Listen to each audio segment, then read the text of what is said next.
जय Hind and hello guys, स्वागत है आपका आपके अपने YouTube चैनल ज्ञानदेव होस्ट में। और इस वीडियो में मैं आपको बताने वाला हूं भारतीय जीवन बीमा निगम यानी कि LIC AAO सिलेबस 2023 के बारे में, और साथ ही आपको इसके एग्ज़ाम पैटर्न के बारे में पूरी जानकारी दी जाएगी। एंड मैं आपको बता दूं कि अभी जो आप जानकारी इसके एग्ज़ाम पैटर्न सिलेबस के बारे में जानोगे, ये जानकारी पूरी तरीके से ऑफिशियल है, यानी कि आप इस जानकारी के माध्यम से अपने एग्ज़ाम की प्रिपरेशन बिना किसी हिचकिचाहट के कर सकते हैं। तो चलिए शुरू करते हैं। तो यहाँ पर गाइज पहले मैं आपको इस भर्ती के एलिजिबिलिटी के बारे में थोड़ा शॉर्ट में बता दूं, फिर मैं आपको इसके एग्जाम पैटर्न, सिलेक्शन प्रोसेस और सिलेबस के बारे में टॉपिक वाइज जानकारी दूंगा। तो चलिए शुरू करते हैं। तो अभी जो आप यहाँ पर वीडियो में देख पा रहे हो, हमारी ऑफिशियल वेबसाइट jobsgyan.in है। इसका लिंक वीडियो के डिस्क्रिप्शन में दिया है। अगर आपने अभी तक इसके एलिजिबिलिटी के बारे में नहीं जाना तो आप यहाँ पर पहले वो जान लीजिए, फिर मैं आपको एग्जाम पैटर्न और सिलेबस के बारे में बताऊंगा। तो यहाँ पर जो आपकी पोस्ट है वो आपकी असिस्टेंट एडमिनिस्ट्रेटिव ऑफिसर यानी कि AAO की निकाली है, जिसके लिए आपके 300 पद निकाले गए हैं। इसके अलावा आप लोग इस फॉर्म को 15 जनवरी 2023 से लेकर के 31 जनवरी 2023 तक भर पाएंगे। फिर यहाँ पर कैटेगरी वाइज वैकेंसी डिटेल भी आप देख लीजिए कि कौन सी कैटेगरी के लिए कितनी वैकेंसी निकाली गई है, करंट कितनी है और बैकलॉग कितनी है।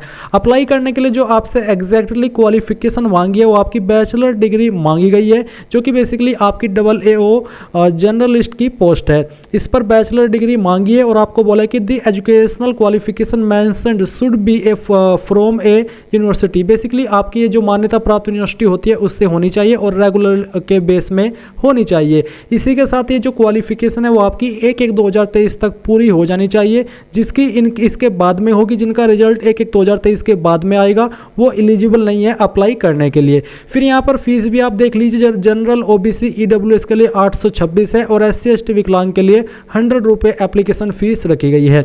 इसके अलावा सैलरी की अगर बात करें तो आपको बेसिक पे यहाँ पर 53,600 रुपये दिया जाएगा। एंड जो अन्य फ़ायदे मिलेंगे वो भी आप यहाँ पर देख सकते हैं। जब आपको पूरा आपका जो ट्रेनिंग प्रोसेस है वो हो जाएगा और उसके बाद में सभी मिलाकर के जो आपको अप्रोक्सीमेटली क्लास A की सैलरी मिलेगी पर मंथ, वो आपकी 92,870 रुपये होगी, जो कि काफ़ी अच्छी सैलरी है। आप डिटेल में जानकारी यहाँ पर सैलरी के बारे में रीड कर सकते हैं और देख सकते हैं। अब यहाँ पर गाइज मैं आपको बता दूँ कि अगर आपका इंटरेस्ट है इसके अंदर और आपने अभी तक फॉर्म को नहीं भरा तो ऑलरेडी मैंने फॉर्म फिलअप की वीडियो बना दी है, जो कि आप यहां पर देख सकते हैं। इसका लिंक डायरेक्टली दिया गया है एंड चैनल के ऊपर भी ये वीडियो अवेलेबल है, जिसमें कि स्टेप बाय स्टेप पूरी जानकारी आपको इस फॉर्म को भरने को लेकर के दी गई है।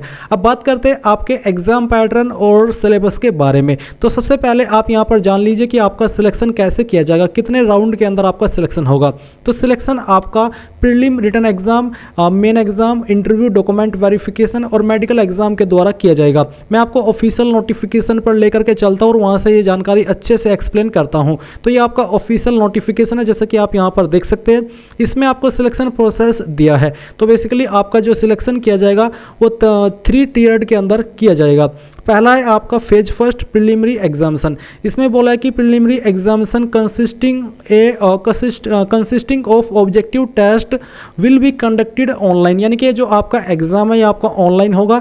और इसके अंदर आपके 3 सेक्शन है विद सेपरेट टाइमिंग, यानी कि प्रत्येक सेक्शन के लिए आपको सेपरेट टाइमिंग दी गई है। आपको दिए गए टाइमिंग के अंदर उस जो आपका सेक्शन है उसको पूरा करना होगा, उसको सोल्व करना होगा। पहला है आपका रीजनिंग एबिलिटी। इससे आपके 35 क्वेश्चन आएंगे, उसके लिए आपको 35 नंबर दिए जाएंगे। एग्जाम पेपर की लैंग्वेज इंग्लिश एंड हिंदी दोनों रहेगी, जिस लैंग्वेज में आप सोल्व करना चाहे कर सकते हैं। मैक्सिमम मार्क्स SC ST विकलांग, यानी कि जो आपके क्वालिफाइंग नंबर है वो SC ST विकलांग के लिए 16 है और अदर्स के लिए 18 है। इस सेक्शन के 20 मिनट का आपको समय मिलेगा इस सेक्शन को क्लियर करने के लिए, या फिर कह लीजिए कि सोल्व करने के लिए। फिर है क्वांटिटिव एप्टीट्यूड। इसके लिए भी आपसे 35 क्वेश्चन आएंगे, यानी कि 35 क्वेश्चन आपको इस सेक्शन के अंदर देखने को मिलेंगे। 35 नंबर आपको इसके लिए दिए जाएंगे। इसकी लैंग्वेज भी इंग्लिश एंड हिंदी दोनों रहेगी और 16-18 यहाँ पर आपके क्वालिफाइंग मार्क्स है कैटेगरी वाइज। 20 मिनट आपको इस सेक्शन को पूरा करने के लिए दिए जाएंगे। फिर है आपका English language with special emphasis on grammar, vocabulary and comprehension. इससे आपके 30 क्वेश्चन आएंगे, उसके लिए आपको 30 नंबर दिए जाएंगे और इसकी लैंग्वेज सिर्फ आपकी इंग्लिश की रहेगी। इसमें क्वालिफाइंग मार्क्स SC ST विकलांग के लिए 9 और अदर्स के लिए 10 है और इसके लिए भी आपको 20 मिनट का समय दिया जाएगा। तो टोटल यहाँ पर पर आपके जो एग्जाम के अंदर क्वेश्चन है वो 100 होंगे और आपको टोटल नंबर यहाँ पर जो दिए जाएंगे वो आप देख सकते हैं कि 70 दिए गए हैं। नाउ गाइज मैं आपको बताना चाहूंगा एसके बुक्स रीजनिंग के बारे में, जो कि हिंदी और इंग्लिश दोनों के अंदर अवेलेबल है। और इस बुक को पब्लिश किया गया है Shri Krishnan publisher private limited, जो कि इंडिया की one of biggest book publication company है, जिसके द्वारा बेहतरीन बुक पब्लिश की जाती है, जहां पर आपको सभी जानकारी बहुत ही अच्छे से दी जाती है। एंड अगर मेनली बात करें इस बुक की, तो इस बुक के अंदर आपको क्या क्या देखने को मिलेगा वो आप लोग जान लीजिए। इसमें आपको वर्बल, नॉन वर्बल और लॉजिक का कंप्लीट और कॉम्प्रिहेंसिव कलेक्शन मिलेगा। साथ ही आपको टॉपिक वाइज प्रत्येक पॉइंट का इजी एक्सप्लेनेशन भी इस बुक के अंदर मिलेगा।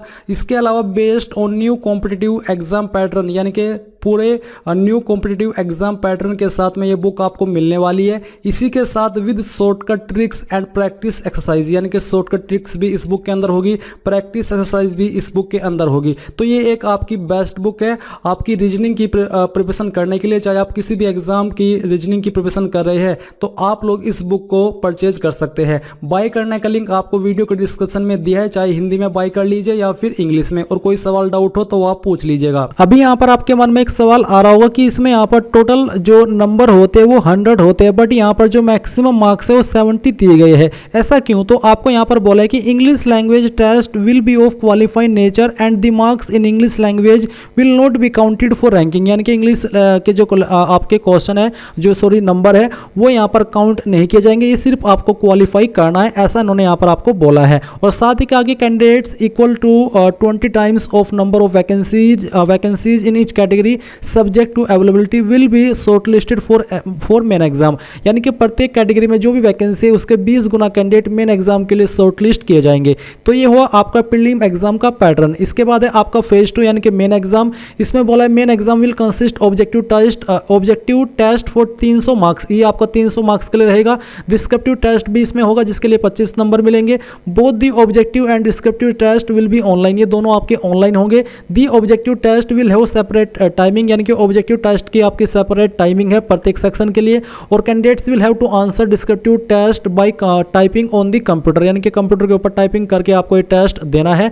Descriptive test will be administrated immediately after the completion of the objective test, यानी कि जैसे ही आप ऑब्जेक्टिव टेस्ट कंप्लीट करेंगे उसके डायरेक्ट बाद आपका जो डिस्क्रिप्टिव टेस्ट है वो होगा। इसमें आपके किस सेक्शन से कितने क्वेश्चन आएंगे आप देख सकते हैं। रीजनिंग एबिलिटी से 30 question, general knowledge current affairs से 30 question, data analysis and interpretation से 30, insurance and financial market awareness से 30, टोटल 120 और नंबर आपको इसके लिए 300 मिलेंगे। एंड यहाँ पर English language and later writing ऐसे इसके लिए आपको यहाँ पर जो क्वेश्चन है वो 2 मिलेंगे, 25 मार्क्स मैक्सिमम दिए जाएंगे। इसकी लैंग्वेज आपकी सिर्फ इंग्लिश रहेगी। क्वालिफाइंग मार्क्स कैटेगरी वाइज आप देख सकते हैं और कौन सेक्शन के लिए आपको कितने नंबर मिलेंगे वो भी आप यहाँ पर देख सकते हैं। आपको बोला है कि descriptive test of English language ETC will be of qualified nature, ये सिर्फ आपका क्वालिफाइड नेचर का रहेगा। और descriptive paper of only those candidate will be evaluated who qualify in the objective part of main exam, यानी कि जो candidate objective part clear कर पाएंगे मेन एग्जाम का वही यहाँ पर डिस्क्रिप्टिव पेपर दे पाएंगे, अन्य कैंडिडेट इसको नहीं दे पाएंगे। तो ये हुआ आपका मेन एग्जाम का पैटर्न। इसके बाद में यहाँ पर कुछ आपको इंस्ट्रक्शंस दिए गए, आप इन इंस्ट्रक्शंस को भी रीड कर लीजिएगा। और इसके बाद में आपका होगा इंटरव्यू कैसा है वो भी आप यहाँ पर देख लीजिए। तो इंटरव्यू बोला है फेज 3 के अंदर आपका इंटरव्यू लिया जाएगा और आपको कहा है कि जैसे ही आप ये लोग क्वालिफाई कर जाएंगे main exam, maximum interview marks are 60 and qualifying marks for EWS, यानी कि मैक्सिमम मार्क्स आपको इंटरव्यू के लिए 60 दिए जाएंगे। और इसमें qualifying marks EWS unreserved OBC के लिए 30 है, SC ST विकलांग के लिए 27 है, यानी कि इतने नंबर तो आपको कम से कम प्राप्त करने होंगे। बाकी की जानकारी आप यहां से रीड कर लीजिए। अब आता है आपका सिलेबस, ये जो आपको मैंने पैटर्न बताया इसमें किस सब्जेक्ट से किन टॉपिक से क्वेश्चन कवर किए जाएंगे, तो इसकी जानकारी ऑलरेडी मैंने हमारी वेबसाइट पर दे रखी है। आप यहां पर जैसे ही वीडियो के डिस्क्रिप्शन में दिया गया लिंक ओपन करेंगे आपको पहले आपका एग्जाम पैटर्न देखने को मिलेगा और नीचे आपको सब्जेक्ट वाइज सिलेबस दिया है। जैसे कि रीजनिंग है, रीजनिंग में वैसे तो काफ़ी सारे टॉपिक्स होते हैं बट वो मेन टॉपिक्स है जहाँ से आपके क्वेश्चन कवर किए जाएंगे, जैसे कि seating arrangements, direction test, input output statement, statement, arguments and conclusion, analytical reasoning, coding, decoding, puzzles, syllogism, logical reasoning. तो ये वो सभी टॉपिक्स है जहाँ से आपके रीजनिंग के क्वेश्चन आएंगे। फिर जो क्वांटिटेटिव एप्टीट्यूड है, इसमें आपके इन सभी टॉपिक से क्वेश्चन आएंगे जो कि यहाँ पर आपको मेंशन किए गए, जैसे कि mensuration, percentage, data sufficiency, number series, profit and loss, work and time, average, ये सभी आपके टॉपिक्स है। करंट अफेयर्स में आपके इन सभी टॉपिक से क्वेश्चन किए जाएंगे। वैसे तो काफ़ी सारे टॉपिक्स होते हैं बट ये वो मेन टॉपिक्स है जहाँ से आपके क्वेश्चन आएंगे इस एग्जाम के अंदर। इंग्लिश में आपको जो मेन फोकस रहेगा वो आपको बता दिया गया है ऊपर पैटर्न में, और बाकी जो आपके अन्य टॉपिक्स है वो भी आप यहाँ पर इनको चेक कर लीजिएगा। फिर आता है आपका data analysis, interpretation, insurance and finance market awareness. इसमें आपके किन टॉपिक से क्वेश्चन आएंगे, तो आप देख सकते हैं data analysis and interpretation for journalist. इसमें आपके इन सभी जो टॉपिक्स यहाँ पर मेंशन किए गए इनसे क्वेश्चन आने वाले। और insurance and financial market awareness में आपके जो क्वेश्चन होंगे वो इन टॉपिक से आएंगे जो कि यहाँ पर आप देख सकते हैं। तो यहाँ पर मैंने आपको कंप्लीट सिलेबस इस वैकेंसी का बता दिया है। आई होप आपको जानकारी समझ आ गई होगी। अगर आपका कोई सवाल, कोई डाउट है किसी भी जानकारी को लेकर के, तो आप कमेंट के माध्यम से पूछ लीजिएगा।